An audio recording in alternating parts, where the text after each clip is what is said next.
आज का वचन। पहला पाठ उपदेशक ग्रंथ अध्याय 11 पद संख्या 9 से 10 और अध्याय 12 पद संख्या 1 से 8। युवक अपनी जवानी में आनंद मनाओ, अपनी युवावस्था में मनोरंजन करो, अपने हृदय और अपनी आंखों की अभिलाषा पूरी करो। किंतु याद रखो कि ईश्वर तुम्हारे आचरण का लेखा मांगेगा।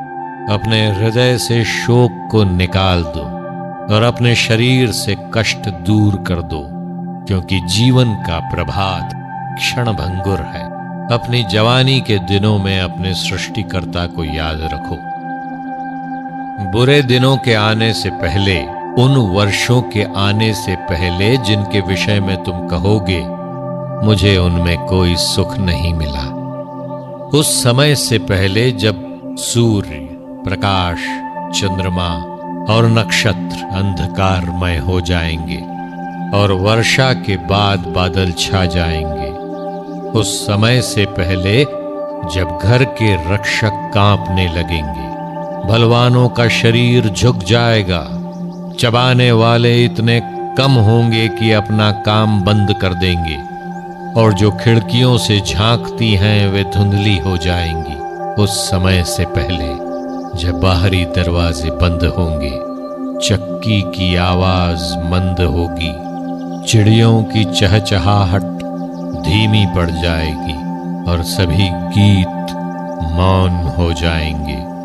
उस समय से पहले जब ऊंचाई पर चढ़ने से डर लगेगा और सड़कों पर खतरे ही खतरे दिखाई देंगे, जब बादाम का स्वाद फीका पड़ जाएगा, टिड्डियां नहीं पचेंगी और चटनी में रुचि नहीं रहेगी, क्योंकि मनुष्य परलोक से धारने पर है और शोक मनाने वाले सड़क पर आ रहे हैं। उस समय से पहले जब चांदी का तार टूट जाएगा और सोने का पात्र गिर पड़ेगा, जब घड़ा झरने के पास फूटेगा और कुएं का पहिया टुकड़े टुकड़े हो जाएगा, उस समय से पहले जब मिट्टी उस पृथ्वी में मिल जाएगी जहां से वो आई है और आत्मा ईश्वर के पास लौट जाएगी जिसने उसे भेजा है। उपदेशक कहता है, व्यर्थ ही व्यर्थ, सब कुछ व्यर्थ है। यह प्रभु की वाणी है।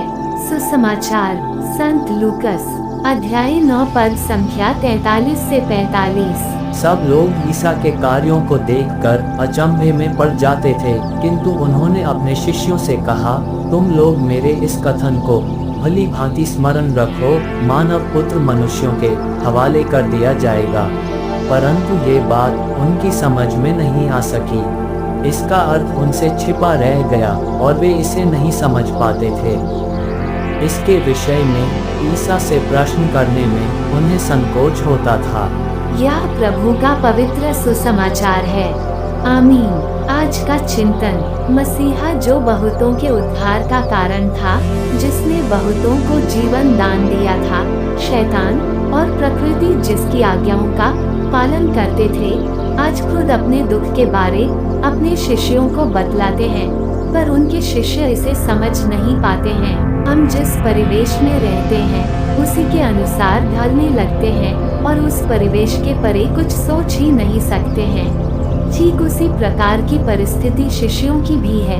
वे यीशु की गौरवपूर्ण परिस्थिति से उठकर उनके दुख के बारे सोच ही नहीं पा रहे थे, पर यीशु दुख की वास्तविकता के बारे बतलाते हैं जिसका आना निश्चित है।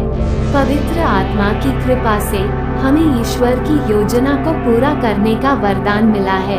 बहुधा ईश्वर की योजना को नहीं समझ पाने के कारण हम हताश निराश हो जाते हैं, पर ऐसी परिस्थिति में हमें ये याद रखने की आवश्यकता है कि ये तकलीफें हमें उनके पास पहुंचने के लिए और भी मजबूत बनाती है तथा विश्वास में सुदृढ़ करती है। आमीन।